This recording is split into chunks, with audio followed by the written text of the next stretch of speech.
Hey, I wanted to get in touch with you about what happened yesterday and this morning when I talked to you, and this might be a better way of going about it. So, I'm going to start off with a story, um, and you've probably heard it before. It's an old story from popularized by like Aesop's fable, and it's The Boy Who Cried Wolf.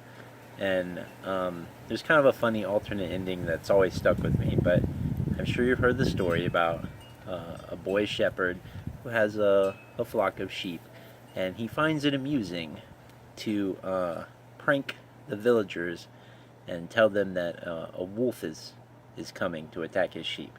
And so they come to help him, and he just finds that hilarious. And he does that a couple times, and eventually they don't believe him anymore. They catch on to his pranks, and they don't find it very funny. So one night, a wolf does come, and so he goes and he he cries, "There's a wolf coming," and nobody wants to come help him because they don't believe him.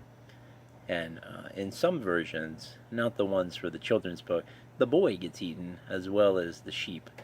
Uh, but the lesson for that is normally, you know, if you tell lies or stories all the time, when you're trying to tell the truth, no one's going to believe you.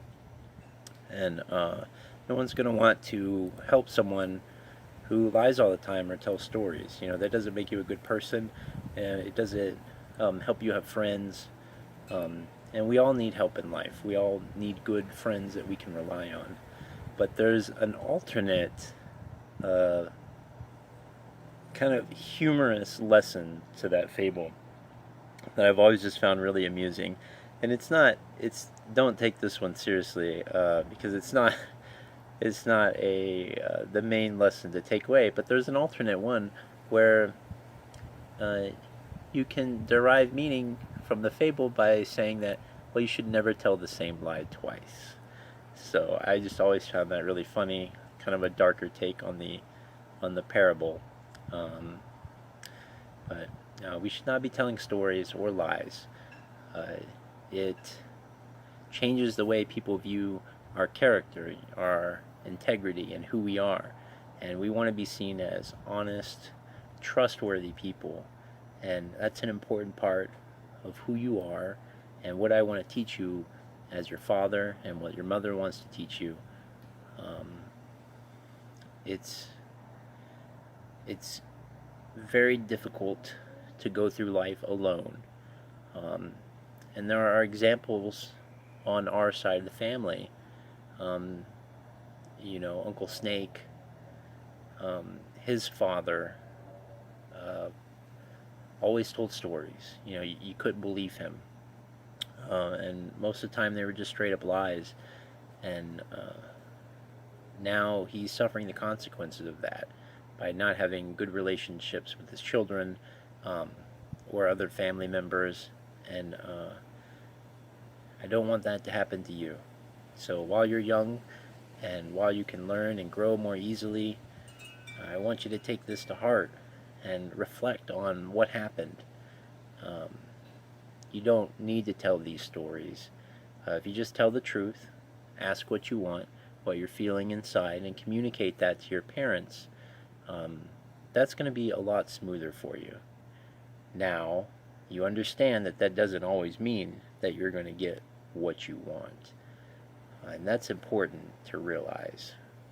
Your mom and I are your bosses. We're in charge of you while you're growing up until you become your own woman and you become a boss of your own children. And it's important for us to pass down these morals and guidance to you. So, not only to help you be prepared and be a better person when you grow up, but that you can teach your own children what we have taught you. Um, and you certainly, when you grow up, are not going to want your children to be telling stories and telling lies to you. That is not going to feel good, and it doesn't feel good to your mom and I. So, everyone makes mistakes, and you'll be in trouble for a little bit. And each time you're caught, you're going to be in trouble again. Um, but it's not the end of the world.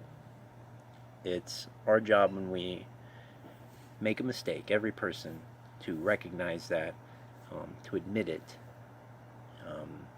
I did this wrong. Apologize for it.